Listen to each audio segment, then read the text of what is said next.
How's it going, y'all? It's Zach from SC Highlights. Before the start of today's video, I just wanted to remind everyone that our new merch has just been released. Feel free to check it out in the description of the video. And while you're at it, don't forget to like, comment, subscribe, and turn on the post notification bell for our latest sports updates. Now, let's get started. Often forgot about today, the name Lawrence Phillips was easily recognizable to college football fans during the 90s. Lawrence was one piece of arguably the greatest college football team the world has ever seen, the 1994 to 1997 Nebraska Cornhuskers. Within that 4-year span, Nebraska won 3 national championship games with 3 perfect seasons, all under coach Tom Osborne. Specifically, the 1995 Cornhusker team beat 4 top 10 teams by an average of 30.75 points. They never scored fewer than 35 points in a game, and their smallest margin of victory was by 2 touchdowns. Obviously, this team was insane. But just where exactly did the star player Lawrence Phillips end up? Why have so many people never heard of him? Well, let me tell you a story. Lawrence Lamont Phillips was born on May 12, 1975 in Little Rock, Arkansas. At a very young age, Lawrence's father abandoned him, leaving him with only his mother to care for him. She moved their family cross-country to Inglewood, California in search for a better life, but such decision would actually turn Lawrence's life into a living hell. You see, Lawrence did not have a very good relationship with his mother. There were lots of signs of physical and verbal abuse from both his mother and the men in her life, who often sought to take advantage and beat up on him. Lawrence had no male role models and was rejected by his own mother in a town where drug and violence were rampant due to blood and Crip gang activity. With little hope of living a happy childhood, Lawrence ran away from home in the 5th grade. He would stay at friends' houses and cars for the time being, all while skipping his entire 5th grade year of school. Eventually, Child Protective Services would catch up with him, as his mother had little interest in getting her own son back home. Lawrence was sent to McLaren Hall, a child protection institution that would house kids waiting to be placed in a foster home. This was no place for a child to grow up. Overcrowded with over 200 kids in one building, reports of physical and verbal abuse have been attributed to the horror conditions of the hall.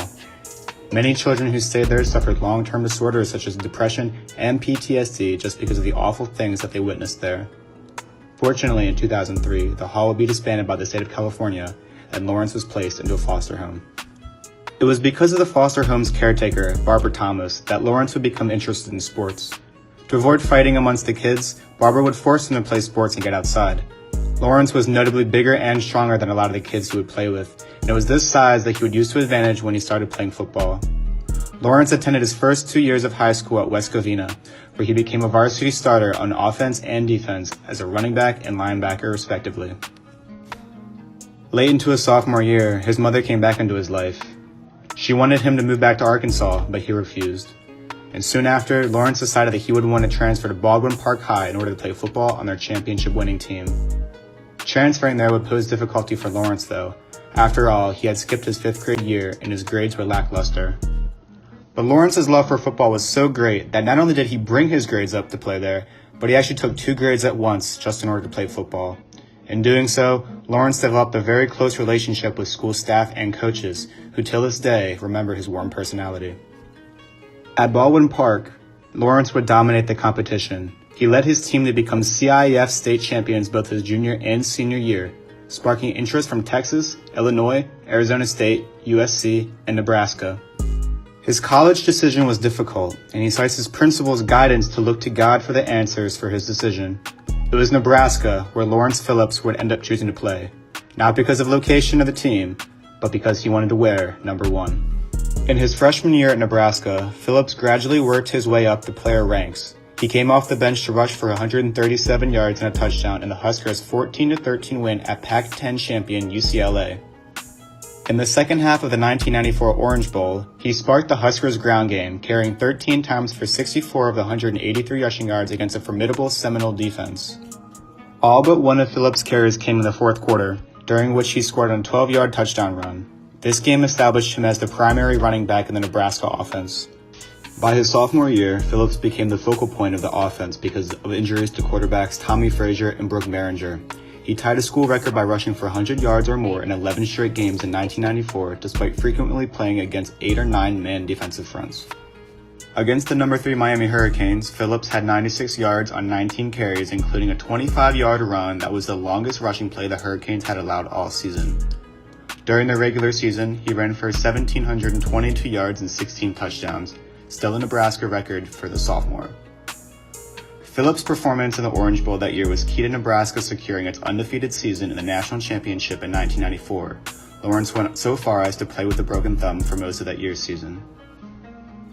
But it is here when the story of Lawrence Phillips starts to take a turn for the worse. Less than 2 weeks after Phillips helped Nebraska win the 1994 championship, he pleaded not guilty to charges of assault, vandalism, and disturbing the peace. The charges came from a March 1994 incident in which Phillips was accused of grabbing a 21-year-old college student around the neck. Shortly before the start of the next season, Phillips' eligibility was in question for receiving a $100 lunch from a sports agent during the 1994 season. When Nebraska officials became aware of the violation, he allegedly reimbursed the agent. The NCAA ruled him eligible just in time for the season opener, but continued to investigate other unspecified issues involving him. Throughout the 95 season, Lawrence developed a relationship with a fellow student, a basketball player named Kate McEwen. Their relationship was intense and stormy, with many people reporting that Lawrence had shown threatening behavior towards her. Fearing that this relationship might mess with his football, Nebraska head coach Tom Osborne pleaded with him to stop seeing the girl, going so far as to say, "Stay away from Kate or I'll kick you off." When the 1995 season finally arrived, Phillips became an early frontrunner for the Heisman Trophy. In Nebraska's second game of the season against Michigan State, playing its first game under new coach Nick Saban, Phillips had 206 rushing yards and 4 touchdowns on 22 carries. After only 2 games, he was averaging more than 11 yards per carry and had scored 6 touchdowns. Hours after the team returned from East Lansing on September 10th, Phillips found out that his late-night plan to go out on a date with Kate had been canceled. She instead would go to a party at the backup quarterback Scott Frost's apartment to get drunk and have fun. Phillips became enraged and went after them. At 3 a.m., Lawrence broke into the backup quarterback's apartment by climbing the outside of the building to the 3rd floor and entering through some sliding doors. There he found her sleeping with Frost, and Lawrence started to beat up on him. After their fight, Lawrence dragged McEwen out by the hair and began to beat up on her too. He dragged her down 3 flights of stairs and began to slam her head against the wall. All that remained was blood and beaten up mailboxes by the end of the night. Phillips was subsequently arrested and eventually suspended by head coach Tom Osborne. The case became a source of controversy and media attention, with the perception that Frost had not even tried to protect McEwen and that Osborne was coddling a star player by not kicking Phillips off the team permanently. After a psychological evaluation, Lawrence was reinstated on the team, and Nebraska began to receive a very bad reputation because of this. In one instance, Coach Osborne walked out on a press conference when asked, "If one of your players had roughed up a member of your family and had dragged her down a flight of stairs, would you have reinstated that player to the team?" Outraged Nebraska faculty proposed that any student convicted of a violent crime be prohibited from representing the university on the football field. Osborne defended the decision, saying that abandoning Phillips might do more harm than good, stating the best way to help Phillips was within the structured environment of the football program. Despite pressure from the national media, Osborne named Phillips the starter for the Fiesta Bowl, which pitted old-school smash-mouth football favorites number 1 Nebraska against number 2 Florida's new age passing attack for the national championship. In the game, Phillips rushed for 165 yards and 2 touchdowns on 25 carries and scored a touchdown on a 16-yard reception in the Cornhuskers' 62-24 victory. Their performance boosted Phillips' draft stock. With Osborne's encouragement, he decided to turn pro a year early. At the 1996 NFL Draft, teams had to decide if Phillips' talent was worth the risk, considering his character issues. Based solely on football talent, he was considered a top 5, perhaps even number 1 pick. He was widely expected to be selected by the new Baltimore Ravens with the 4th pick to fill their vacant running position. However, Baltimore decided to select the best available player regardless of the position, and with the 4th pick, they selected offensive tackle and future Hall of Famer Jonathan Ogden. Instead, Phillips was drafted 6th overall by the St. Louis Rams. He signed a 3-year, $5.625 million contract, but was not given a signing bonus because the Rams were still hesitant on how he would act while on the team. It seems this would pay off, as in his 2-year span with the Rams, he spent 23 days in jail. In fact, when Dick Vermeil was hired as the Rams head coach, the first time the two of them met was when Dick picked Lawrence up after he was released from jail. This isn't to say Lawrence wasn't successful, however. In 1996, Phillips had played 15 games with 11 starts. He carried the ball 193 times for 632 yards for 4 touchdowns. In 97, Phillips surpassed his entire 1996 total in only 10 games and 9 starts. However, on November 20th, the Rams abruptly released him. According to reports at the time, Rams team officials told the press that coach Dick Vermeil had told Phillips that he was being demoted to second string due to his inconsistent performance and inability to stay out of trouble. Phillips stormed out of the Rams facility and missed that day's meeting and practice. The Rams lost patience with him and decided to cut ties with him. A teary-eyed Vermeil at the time called Phillips potentially the best running back he had ever coached. Later on, Vermeil revealed that Phillips collapsed on the field during pregame warm-ups for his 10th and final game with the Rams. Trainers revealed that he had had alcohol in his breath and told Vermeil that they had smelled alcohol in his breath on a number of previous occasions. He'd been known to stay in bars until 4 a.m. on the night before games. The following Monday, Vermeil called Phillips into his office and told him that he was cutting him. While Vermeil was known for having little tolerance for off-the-field misconduct, he knew Phillips was a talented player and gave him numerous chances to stay on the straight path. He did say, though, that if given the chance to do it over again, he would have kept Phillips on the roster. In hope to help Phillips out, Vermeil reached out to a friend, Miami Dolphins head coach Jimmy Johnson, to give Phillips a chance with the Dolphins. Unfortunately, his stint with the Dolphins wouldn't last long. He only played 2 games before he was released for his poor performance and his involvement in a domestic abuse case in a Florida nightclub. This started a 6-year cycle of Phillips traveling around the world to play football. His most notable team was the Barcelona Dragons in the newly formed NFL Europe League. There he shattered NFL Europe records with 1,021 yards rushing and 14 touchdowns in one season. Phillips returned stateside with the San Francisco 49ers in the fall of 1999. The 49ers interviewed him several times before seemingly being assured that he had put his past difficulties behind him, though general manager Bill Walsh told him that the 49ers would not hesitate to cut him if he stepped out of line. He was in contention for the starting job before pulling a hamstring in training camp. Additionally, his blocking left much to be desired. He was beaten out for the starting spot by Charlie Garner. He did, however, become the 49ers' primary kick returner. Although Phillips stayed out of trouble off the field, his on-field performance was of greater concern to the 49ers. His blocking skills were so suspect that he was almost never in the game on passing downs. Their concerns were validated during a Monday Night Football game against the Arizona Cardinals when cornerback Aeneas Williams rushed on a blitz and Phillips failed to pick it up. Williams ended up knocking Steve Young unconscious on the play with a hard but clean hit. Young suffered what would prove to be a career-ending concussion. He did not play again for the rest of the season and was all but forced to retire. In the same game, Phillips ran for a 68-yard touchdown to put away the game 24-10, outrunning Williams to the end zone.